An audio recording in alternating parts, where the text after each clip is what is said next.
Well, just when I thought the Eagles' top OC candidates were starting to become clear, the latest update from ESPN brought back a couple of familiar faces I thought were lost, but also confirmed Howie's interest in a 29-year-old prodigy. Plus, why Christian Parker might not be the only Eagle the Cowboys poached this offseason, what BG just said about A.J. Brown has me feeling at least somewhat better. I'm Thomas Mott, this is the Thomas Mott Show.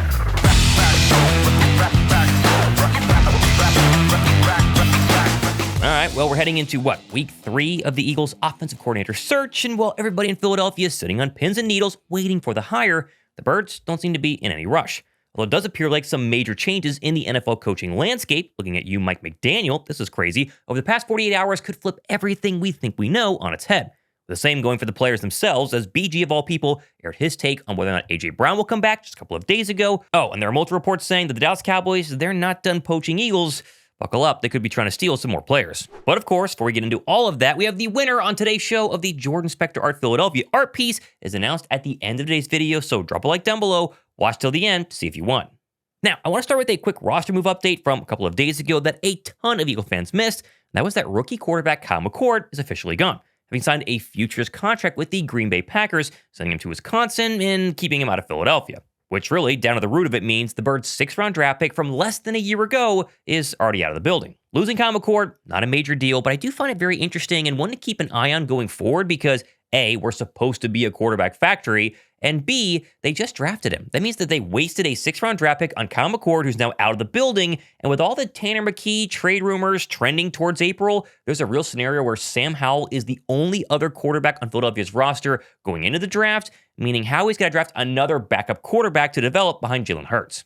Now, of course, moving on, and everybody is still reeling, including myself, from the Dallas Cowboys poaching DB coach Christian Parker on Thursday, but apparently he might not be the last Eagle that Jerry Jones snipes this offseason, as many are suggesting that Parker could bring some of his former Eagle defenders with him in free agency, including Blankenship and Nakobe Dean. I've said all along that I think Dean is out of here regardless if it's the Dallas Cowboys or somewhere else because A, he wants to get paid, and B, as we know, Philadelphia spent a 1st-round draft pick on a linebacker in Jahad Campbell. CP could easily get the Dallas Cowboys to give Dean that major bag, that huge contract extension he's been desperately looking for since being drafted in the 3rd round out of UGA. The Dallas Cowboys linebacker unit could definitely use Nakobe Dean. They've been searching for an anchor since, Leighton Vander Esch in the middle. This pairing makes a ton of sense, but I'd hate to see it. Blankenship, however, is a harder sell for me. I know he's also a pending free agent, actually played in Christian Parker's secondary, so if anybody knows how good he actually is, it's CP himself. But despite an iffy year and really an iffy playoff game, that's what everyone's focusing on versus the 49ers, Blankenship, I think, is still widely respected in the Birds locker room. And I just don't see Howie Roseman being interested in losing his DB coach, plus having to start a rookie safety alongside a second-year safety in Drew Makuba in 2026. But naturally, just like with Nakobe Dean, Blankenship has never gotten a massive contract extension. I think he wants to get paid as well. Philadelphia's going to have to pay at least some money to him to keep the exciting whites together. Keep an eye on Dallas, though. They have spending money. They need some secondary help. Christian Parker, if he wants to pull the trigger, he probably can make Jerry Jones do it. Also, want to give a massive shout out to the sponsor of this video, Nutrafol. Now, of course, as guys, I know we often kind of ignore hair health until it actually becomes a visible problem and then we start to freak out. But in reality, the smart approach to hair thinning or hair shedding is to actually catch it before it starts happening. And really, that's where Nutrafol Men comes in. They are the #1 dermatologist recommended hair growth supplement brand. They use a whole body approach to target key root causes of thinning like stress and nutrition. Their nutraceuticals are physician formulated with drug-free ingredients like ashwagandha and saw palmetto. Plus, for all my athletes, Nutrifoil is the first and only hair growth supplement to be NSF certified for sport, which, if you didn't know, is the gold standard, meaning it's rigorously tested and trusted by major sports organizations to be free of banned substances. And in clinical studies, 84% of men saw improvement in their hair after 6 months. And it's so simple to take. Literally, once a day with the meal, you take 4 of these bad boys. There you go, 4 right there. And then it's all about consistency, where you should expect to see results like less shedding, better thickness in 3 to 6 months. And getting started is super simple, whether you want to be proactive like myself or reactive because you're seeing thinning, a little bit of shedding. Go below, leave my description box, and the QR code somewhere over here. Try out Nutrafol. I think you're going to love it. And I think all of that leads very well into the A.J. Brown conversation of today's show because much like with Nakobe Dean and Blankenship, it's a big unknown whether or not A.J. Brown actually comes back to Philadelphia in 2026. There have been trade rumors, possibly trade requests. We don't know the full details, but we got a little update earlier this week. Could be very, very interesting. Which, first off, by the way, side note, nobody has heard from A.J. Brown since the week before. Technically, the Birds wildcard lost to the 49ers, as Brown, following that loss, went to the locker room, dapped up his teammates, and left without speaking to the media. Right now, the only video I found of A.J. Brown since that game in public or even speaking on camera was this viral clip of Brown giving $600 cash to some kids selling candy on the road to apparently go buy themselves a PS5. Nice gesture. And while candy aside for a second, I have talked about in the past the monetary struggles, or I guess lack thereof, of trading A.J. Brown. It's difficult, but the gist is trading him after June 1st is the one that makes the most sense monetarily for Philadelphia. But then that all leads to this clip of his teammate, I guess right now, Brandon Graham, on his own PHLY show earlier this week, who was asked about A.J. Brown. Do you expect him to come back, BG? And honestly, he gave an emphatic yes. You mentioned A.J. in the beginning. What do you expect like the offseason to be like for A.J.? You think he's still going to be an Eagle? I think so. I do. Howie don't want to get rid of no good players. Exactly, as he said. And Jalen, in his final comments of the season, said that he and AJ have gotten to a better place lately. And they can build together with a new guy. But that's why I say it's just got to be somebody that everybody is like, yep, yeah, hey, let's do it. Because if AJ and all the guys that was disgruntled last year, we got to get everybody believing it and what's coming in.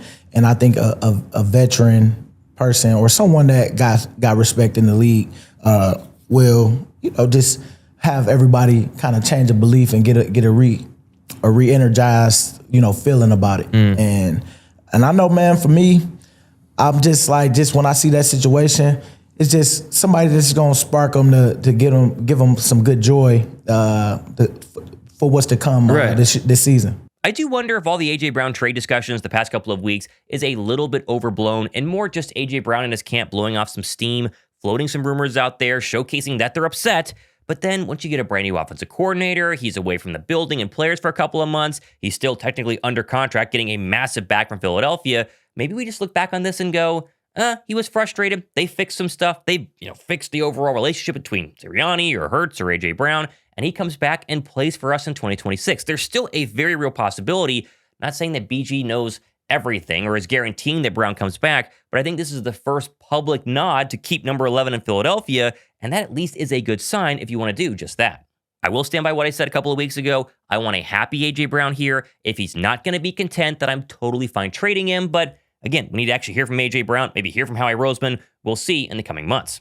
Now, last here on the show, but certainly not least, we had some crazy, and I mean literally crazy, NFL coaching updates in about the past 72 hours, starting, I guess, with new Chargers offensive coordinator Mike McDaniel, reportedly now interviewing for the Bills head coaching job, which I guess if he magically gets and then spurns the Chargers, would set off a wild chain reaction among all the OC options in the National Football League. Starting with Joe Brady, who the Bills reportedly did interview for their head coaching job earlier this week, but according to another source, reportedly told Brady that he can look elsewhere for a job, indicating he's not going to get the job. Maybe it's Brian Daboll, maybe it's not, but maybe now he becomes an actual target for the Birds. We all want that. Thumbs up there. We just need to actually see Philadelphia interview Brady because it hasn't happened just yet. But I personally think the wildest update of the entire week came via ESPN's Jeremy Fowler's Friday morning article on the website, where he said, quote, "I'm not totally convinced former Giants head coach Brian Daboll is off the table, though there's not much buzz there at the moment."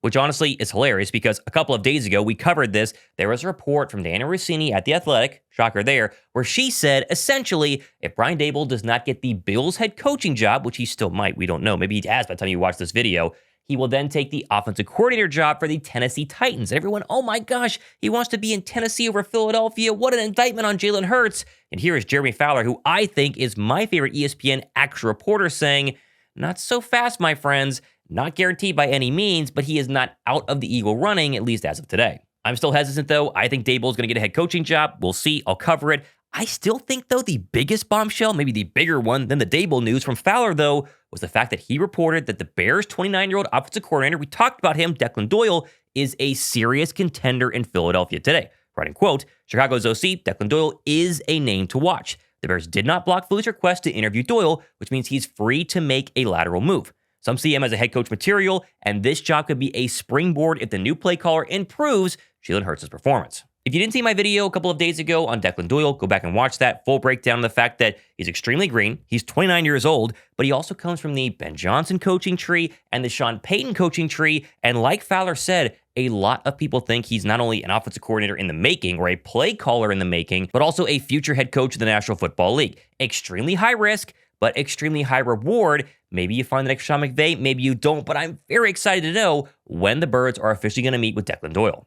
And maybe that's this weekend, maybe it's next week. We don't actually know when the interview is going to take place. What we do know is that, according to Zach Berman, Philadelphia took 12 days, 2024, to hire Kellen Moore. And his sense inside the Birds locker room is that they're still casting a wide net and are in zero rush to officially name their next OC. And that's something that Josh Davis and myself talked about on our live show a couple of days ago. We have a lot of candidates that we like, some that we don't, but we both agreed it could take a long time for Philadelphia to finally officially make their decision. All of these people, Joe Brady, Brian Daboll, Todd Monken, they're all kind of holding out hope that they can get a head coaching job, because a head coaching job, people forget the monetary value in that. You get a guaranteed 5-year contract. If they fire you, it's all going to be paid out in the end, and it's way more money than you get as an offensive coordinator. You make $1 to $3 million essentially as an offensive coordinator, and you can make $10 to $25 million as a head coach. And so they're all holding out. So Philadelphia now is to sit and wait, because if Joe Brady does not get the Bills head coaching job, let's say they give it to Brian Daboll, I think they will make a very strong push for Joe Brady. I think they like the idea of Joe Brady. I think most of us would be happy with Joe Brady. For sure. But at the exact same time, all I want, Josh, is something different. All I want is whatever we have had the past couple of seasons, the worst parts of it have got to go completely. Now, you could say Kellen Moore had some really good moments. He did, but we need something that really stresses defenses in the passing game. And while we definitely need to improve the running game to me is as simple as a healthy offensive line and a little bit better scheming and not having Grant Calcaterra blocking, pass rushers every single run snap. A little more variety. I think the running game is going to be okay. The passing game, though, continues to be called by all film breakdown people a high school offense. They don't throw to the middle of the football field. They very rarely work from under center. It's mainly hitch routes and go routes, and that's virtually it. There's very little motion. All I want is something different than the standard Sirianni offense, whether it's his fault or not. And so whoever they bring to me, whatever the background is, we're going to break it all down. If it's Jim Bob Cooter, unless Jim Bob Cooter wants to change things up, I will technically be okay with it. Now, I've been on my show saying that I don't want Jim Bob Cooter. I think that'd be quite the settle, honestly. I'm not necessarily buying into that. That's a very... True. It'd be a tough sell to Eagle Nation, I think, would be Jim Bob Cooter after trying to tell us that you were going to go ahead and get, Mike McDaniel or Brian Daboll. But then I look at someone like Declan Doyle, who they interviewed today, right? A 29-year-old youngest offensive coordinator in the National Football League. And this is a kid who's extremely green, the opposite of what they said they wanted going into this whole thing. And yet he was really Ben Johnson's right-hand man in Chicago this past season, where we saw an absolute resurgence of Caleb Williams in year 2 from year 1, a completely different Bear offense. And if you could give me 80% of the Bear offense right now versus 100% of the Sirianni offense, I take the Bear offense every day of the week. And so they're expanding the net. They're casting it out very wide. All I want is a different type of offense, one that challenges everybody involved, including the defense. And whoever it eventually is, I'm going to be okay with it as long as it's a change. Yes, you got to change something. But you're right there, as you're talking about. We're going to be optimistic about it because it's not Kevin Patullo.